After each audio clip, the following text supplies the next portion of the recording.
All right, we're going to get right into it.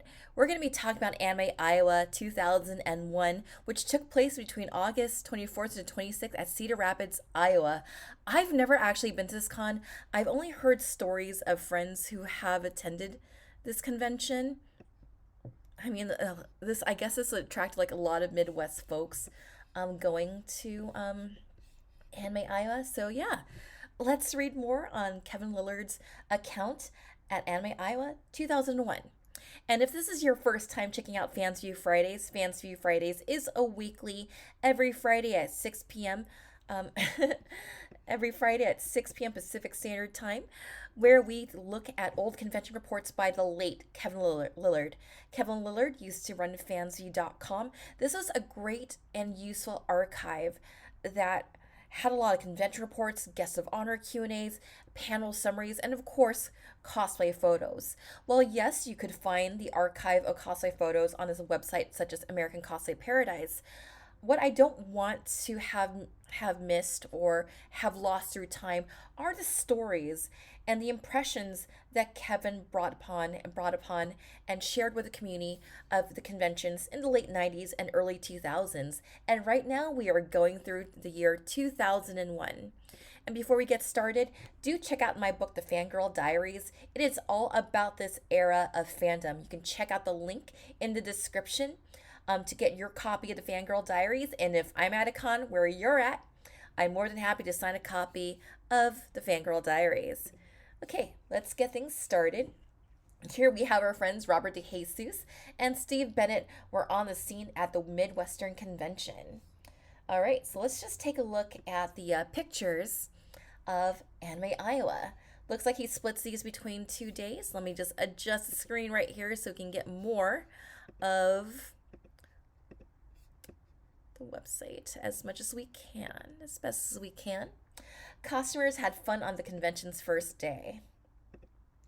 And of course, these photos and what's brought here is from archive.org. Archive.org does save a lot of Kevin's written reports, most of the photos, but not all. But again, like I say in all of my Fancy Fridays, if you recognize the fandom, if you recognize the cosplayers, maybe it's a baby photo of yourself when you first started cosplaying. Shout them out in the comments. I'd love to know if you were featured here. Also, what I like about looking at these photos is it's like a time capsule of like what fandoms were popular back then. So I'm seeing like we have quite a bit of Final Fantasy 8. We're starting to see Final Fantasy 9, it looks like. I think I just saw like a Dark Mage or a Vivi right there. Yeah, like I said, some of these photos might be lost through time. Okay, let's go to the next picture page here. Here's a look at the first day of Anime Iowa's return to its home in northern Cedar Rapids. Okay, I guess this wasn't the first Anime Iowa. Silly me. Okay, let's just look at more photos. Ooh, captions. I do love me some captions because they give us some context. The Collins Plaza Hotel on Cedar Rapids' north side has been refurbished since Anime Iowa's late trip here in 1999. The replica airplane and balloon that hung in the atrium are gone, apparently taken back from the airport from where they were borrowed. Hot dealers room items on Friday were these limited edition cat ear sets. Only 50 were on hand when the room opened on Friday afternoon, and most were gone by closing time. James Zen Bateman skilled the huge Otakon for the smaller Anime Iowa. The fan fiction author still had his heart set on replacing the aluminum spatula with a titanium bladed model. Costumer Erica, no relation, was one of the many fans who volunteered to run the show. Looming over her is a Jigglypuff pinata that was fated to be broken apart at the convention's midpoint in Anime Iowa tradition. Opening day panels included a look at the growth of anime fandom, something that has reached into the American Midwest, and a look at the costumes shown on this website. Aww. Charles Peel stepped up for the all-purpose master of ceremonies in previous years to Anime Iowa Convention chairman in 2001. At the opening ceremonies, Peel introduced Indiana artist Robert DeJesus, who has to get married to Emily Brown again, this time for the record. and Steve Bennett of Studio Iron Cat, who was surprised by the light after days' work in his Virginia offices, which used to belong to a dentist. Away from the stage lights, Bennett was in constant demand by Iowa fans, and he found that those fans insisted he bring his mother back to Iowa for the 2002 show. Connor was literally a babe in arms at a couple of years ago at Cedar Rapids event, and now he's up and walking. What will he watch in 2010? He'll probably have lots of costumes to see. This Genma Panda from Round on One Half was a hit of the first day's cosplayers. The costuming pace increased on Saturday morning. All right, we look here.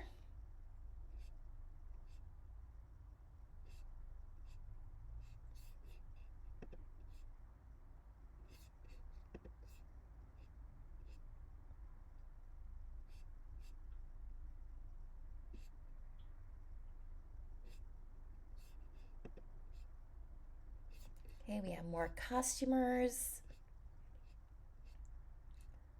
I know, like, back in the day, there was like this big debate, like, is it costumer? Is it cosplayer? A lot of the old fogies from the Worldcon, like the sci-fi fantasy scene, wanted to hold on to costumers. And I'm like, I just feel that they can be like, traded back and forth. They can be like interspliced. They can have a dual meaning. Additional costumers arrived on Saturday afternoon.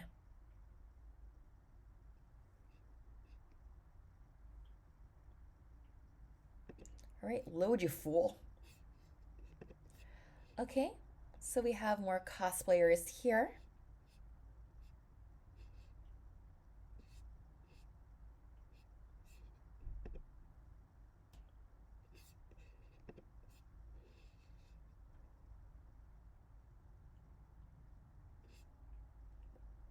Okay, we have Ray, we got Sakura. All right, moving on. Looks like we have Hikaru from Magic Knight Rayearth. I always feel it's not a con without a Kiki delivery service cosplayer. Oh, we got Chibi Moon. That's awesome. And remember, a lot of these costumes you see here were either handmade or you just kind of had to figure out yourself how to source all the materials. We didn't really have like a lot of tutorials back then. Maybe sometimes you had to go to Chinatown to get that Chinese dress for like Lum, or just kind of see what black dress you had in your closet for Kiki, and then find a way to source like a red bow. You can also see that this is an era where we didn't have a lot of access to wigs. Sadly, like I couldn't find like an Utena wig that was decent for my skin tone. Looks like we got Max from Macross 7. I do like Max's style in 7. He's got a lot of drip there. All right, let's see more pictures. Cringe and horror as Jigglypuff is pummeled. All right, so this is the destruction of the Jigglypuff. What? Why would all these people be in the atrium of the Collins Plaza Hotel? Was it a watch's ladder that was set up in the hall? No, it was because. Excuse me. No, it was to watch an anime Iowa tradition, the smashing of a pinata. Pokemon had been chosen in recent years, and the 2001 pinata was Jigglypuff. The ladder was used to secure the lines to the ceiling to suspend the oversized Jigglypuff in mid-air. Fans entered a raffle to win a chance to hit the pinata with a big stick. Each fan got one shot. After a few rounds, the Jigglypuff wasn't as round as it was at the start. The Pokemon pinata split open after a few more hits. The candy spilled on the floor. Fans then rushed to grab some of the candy. But there was some special consideration for the littlest people. And this is all that was left after the bashing had been concluded. All right, there you go, the smashing of the Jigglypuff. And there was a lot of enjoyment from the costume contest. All right, let's just see what this year's entries are. We got Sailor Saturn. I want to say that's a Cabot. Fake. I know it's from like that. Oh, YaoiCon or bust. I love it. I've only been to a few YaoiCons. However, it was like during a time when I was dating someone who wasn't a huge fan of like the yaoi con scene, and I really didn't get to indulge in a lot of it. But then again, I was also one of those queer kids that wanted to see like more queer representation outside of boys' love. Like I also want like a happy space for my Yuri pairings and my shoujo ai this and that. Like there's more to queer identity than just yaoi.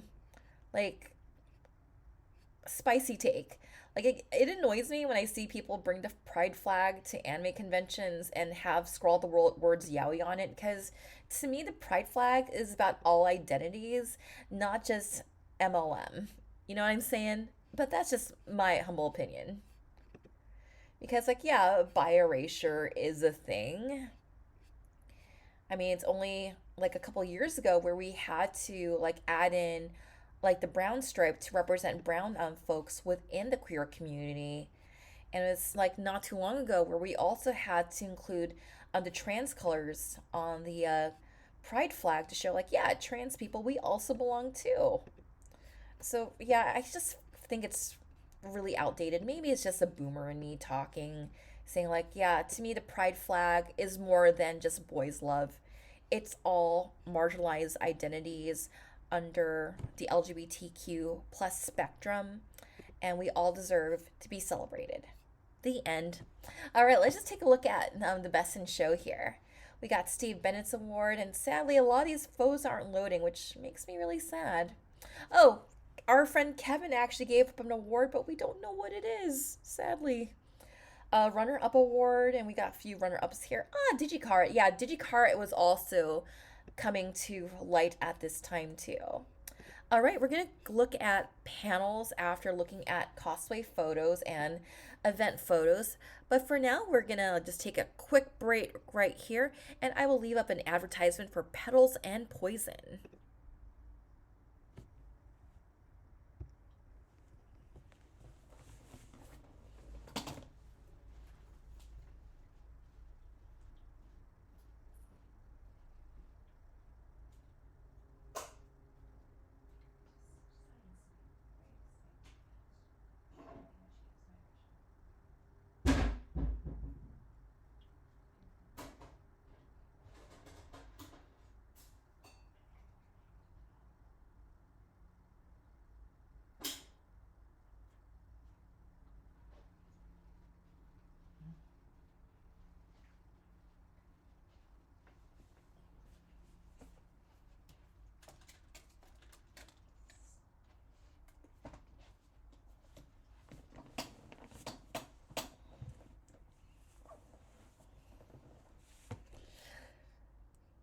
All right, we are back to look at what panels were at Anime Iowa 2001.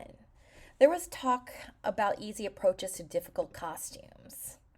All right, let's look at the costuming panel here. Ooh, check that out. Elizabeth Sloan made an amazing debonair costume that did everything but win an award at the Anime Iowa Costume Contest in 2000. Returning to the convention 2001, she spoke about the challenges of creating that costume. Its most prominent feature was a metal crown.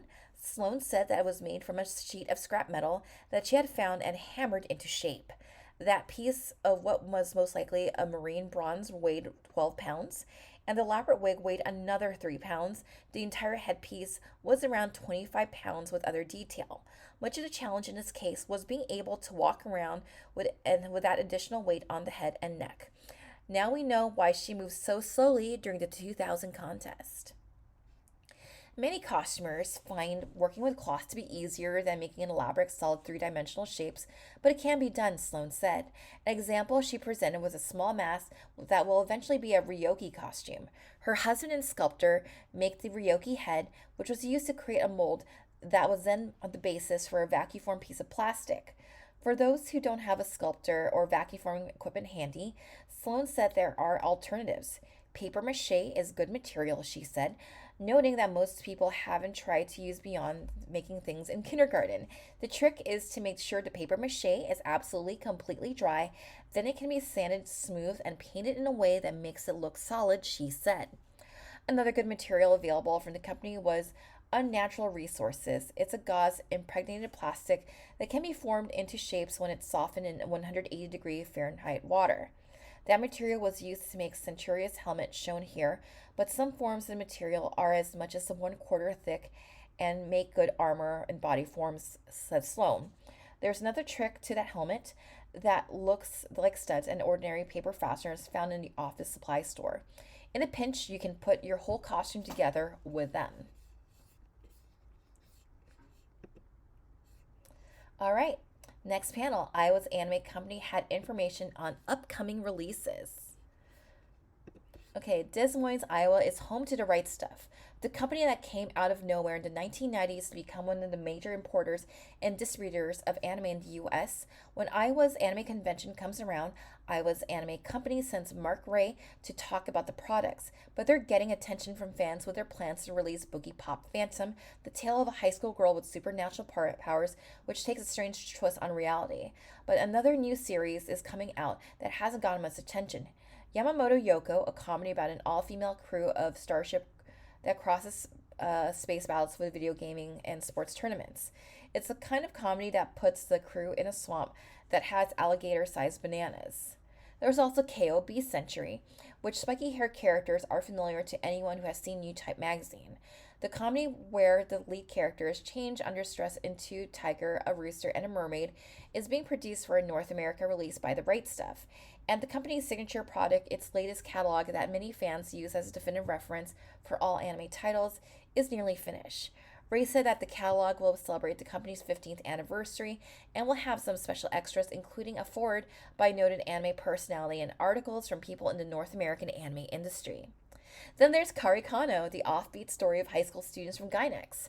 Right Stuff has been working for a couple of years to get the series ready for English language release, and Ray said the dubbing sessions for Karikano will start in September with a home video release to follow in February of 2002. No, the rumors are not true. The title will not change to Tales of North Hill High, said Ray. Cell collecting, addiction, or hobby. That's something I haven't heard of in a while. I haven't heard of I do see people who still sell cells at conventions, but I you hardly hear about the cell collecting hobby these days. So what does costumer Daifuku Mochi do when she's not creating outfits? See, she's searching for more cells, a portion of which traveled with her to Anime Iowa. Why collect cells? Some people love the characters and the series for the cells they were produced, but Daifuku just loves the artwork. Like most anime fans, she enjoys the dynamic nature of anime as compared to the conventional US animation and feels that the cells are best way to enjoy the artwork. Daifuku was the host of an Anime Iowa cell collecting panel on Saturday. The cost of the cell to North America fans depends on the popularity of the series, she said. For example, the cell would have been the inexpensive until recent months. Most people would have seen the character as a dark-haired guy with pointy eyebrows, but the value shot up when the character became familiar to people through Cartoon Network as Roger Smith from The Big O.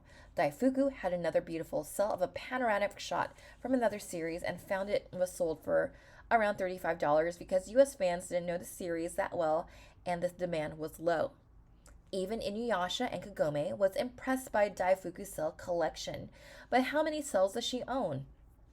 She wasn't sure, but there was enough of them to back 4 large collections of books and a cover in a table in the Anime Iowa room where the collecting panel was held.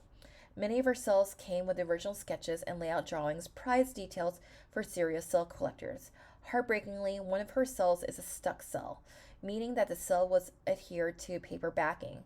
Daifuku hopes earnestly that she'll one day be able to separate the two without damage. Robert DeJesus spoke about his work. What began as fun evolved into an art career for Robert DeJesus. It started as a hobby and it turned into a big commercial job, said popular artist whose best-known work has come from magazine covers and video games. I like just doing comic stuff as a hobby. I didn't like deadlines though. What DeJesus had learned is that some of the most important assignments come as a rush work, where a publisher or art director calls and desperately needs an item as soon as possible, if not sooner. The deadline pressure takes some of the fun out of the art career for DeJesus, who isn't a slow worker as much as someone who would rather take his time on art. His personal eye candy collection he sells at conventions is filled with works that he creates at his own pace. There are some people out there who just speed along. I am not one of them. I'm a quality over quantity kind of guy, he said. Those rush jobs pay the bills, and that's important for someone in the real world, as well as an artist who plans to get married. And those rush jobs test an artist's creative powers in a fashion that more leisurely pace does not. Still, there's some nostalgia for DeJesus when he thinks back to his days as just another fan, waiting for new comics to show up at the local store in the middle of each week. When you start learning all the tricks and the shortcuts, it doesn't seem as magical as it did before, he said. Steve Bennett cooked up a story about Studio Iron Cat. It's not Iron Chef, it's a Steve Bennett of Studio Iron Cat sharing a family cooking tradition.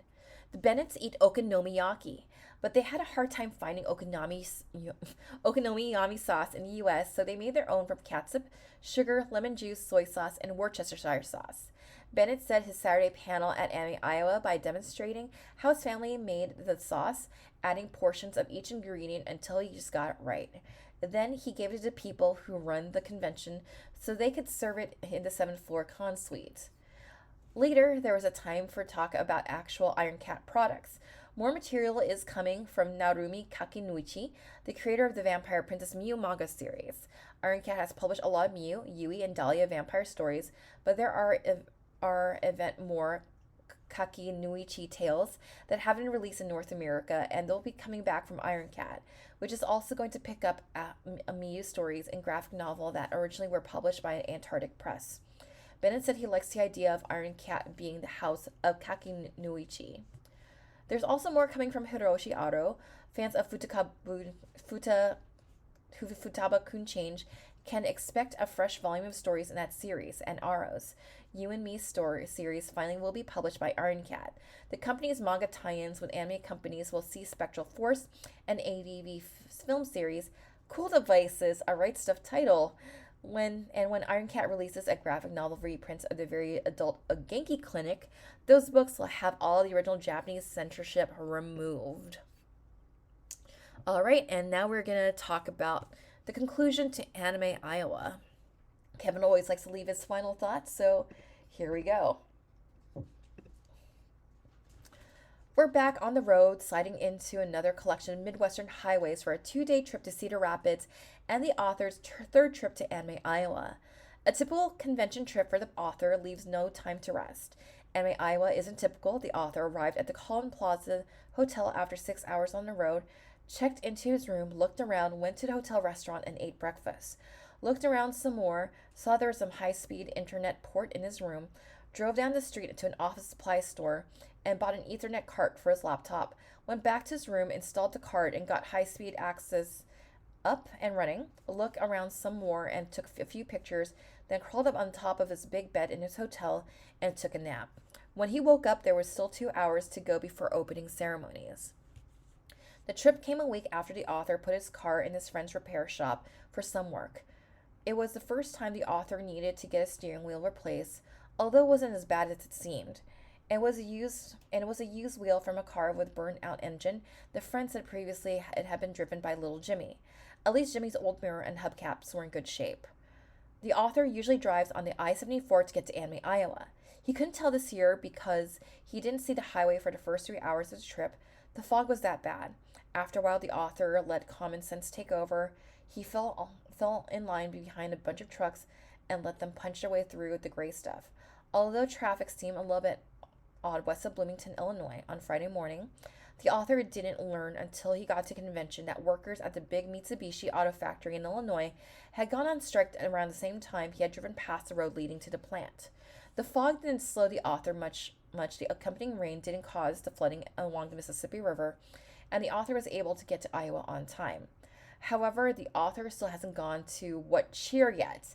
Instead of traveling to the usually named Iowa farm town, he turned right at Iowa City and drove to Cedar Rapids for his third trip to Anime, Iowa. The author was 1 month too late for the Walk-In Truckers Jamboree at the Iowa 80 truck stop. Don't laugh. The mid-July gathering of truck drivers and antique trucks drew 3 times as many people as Otakon. And what this site calls attention to Iowa's rural and rustic background, and how that makes a jarring contrast to an anime convention. Iowans do the same thing, but they don't blatantly do it even more blatantly in public, and they do it with one of the most beloved graphic icons in the state's history. At the same time, Anime Iowa was underway. Cedar Rapids was flooded with sculptures based on the famed American Gothic painting by Grant Wood. But what made the Overalls All Over program closer to cosplay to hire was the sculptures were widely decorated by area artists. One pair was wearing do-rags and biker leathers, another pair was wearing baseball and hockey uniforms, and yet another pair as a mermaid and a fisherman. And we're certain that Iowans preferred the sculptures dressed as Uncle Sam and the Statue of Liberty to pair that was blue and naked. Baltimore had been decorated with fish sculptures, and when the author spent most of the Otakon weekend there earlier this month. Anime Iowa fans had to pull out all the cosplay stops to outdo their art display. They did, and the author was involved in a way he really didn't expect. The convention trip placed the author in an unusual spot. The start of the adventure came with an email message in July. Anime Iowa has decided to shift this year from just having the guests of honor do the cosplay judging, changing our panel to one of the guest pro, one costumer, one fan. If you'd be willing, we'd love to have you be our first ever fan judge. Wanting to always be seen as the nice guy, the author accepted. It wasn't until a couple of hours later that reality set in. Being a judge of any kind means being impartial, but the author has lots of cosplaying friends who attend Anime Iowa. How could the author be fair to everyone and make them happy, especially hearing some of those friends complain about judges' decisions at previous costume contests? The author had a plan. He stopped at an office supply store and bought some stationery, then hauled a printer with him to Cedar Rapids. After judging the costume contest, he would quickly print the winners' names on stationery, seal the results in envelopes, and gave them to the masters of ceremonies, all for the sake of showmanship, of course. The author was slower at the process than he wanted, but it worked, more or less. The judging took less time than printing, and the author made some errors on certificates. He actually misspelled some of Mochi entrance names. Whoops. A's for the judges' decisions. Visitors to the site have a right to know the reasons for the selection of the winners. The Lotus War Group, which had been seen earlier this season at Anime Central, just had the best combination of stage presence and costuming. Steve Bennett enjoyed an unexpected rendition of his Iron Cat characters. While the males in the Neon Genesis Evangelion group basically didn't have any costumes, the female made up for it with a perfect Rei Ayanami school outfit, complete with red contact lenses. That's an interesting story behind the costume. The girl who made it said she put on the dress and the blouse together in one day, which is a remarkable achievement. The author's choice for his award went not so much to the Digico costumer as to the girl who made Lane Iwakura the outfit that never seen at the convention, the sweater and cap that Lane wears during the title sequence. The costumer just got the look of the cap right, adapting it for a differently shaped human head so it looks just like the anime character's outfit. There have been a half dozen other entries that got honorable mentions, but Anime Iowa prefers to have limited number of awards and a fast-paced costume contest. The stage presentations took 40 minutes, and judging and printing took 32 minutes, and the printing was the slowest part of that. And then, after feeling good about what seemed to be a job well done, the author made a fool of himself by losing the plastic bag that contained the memory cards that held the costume contest images. Fortunately, Anime Iowa staff bailed out on the author and recovered the bag from exactly the place where the author had left it. So it's time to pack all this stuff away. The author looks at his hotel room and wonders how the gear ever fit the 3 bags in the box, and get back on the road for home, from which the author has some very, very strange plans for the end of September. And that's that with this edition of Fansview Fridays. Fansview Fridays, we try to have this every Friday at 6 p.m. Pacific Standard Time on my Twitch channel. The VODs will always be on my YouTube channel. It's always great doing this with live audiences to see people's live reactions of like costumers that show up, fandoms that show up like back in during this time period. I love this time period of fandom so much so that I even wrote a book about it called the Fangirl Diaries. Again, you can check that link out. You can in the in the description. So again, if you're ever at a con, I'm more than happy to sign a copy of the Fangirl Diaries. Okay. And with that said, thank you so much for tuning in and supporting Fansview Fridays. We'll be back next week. And the weeks after that, we'll probably won't be on Friday the 13th. We'll be out of town. Again, we try to do this as often as we can, just so we can preserve some anime fandom history while we still have archive.org, because we don't want this history to be lost to the ether. It's all here, and I'm more than happy to share the lore here at my virtual cottage.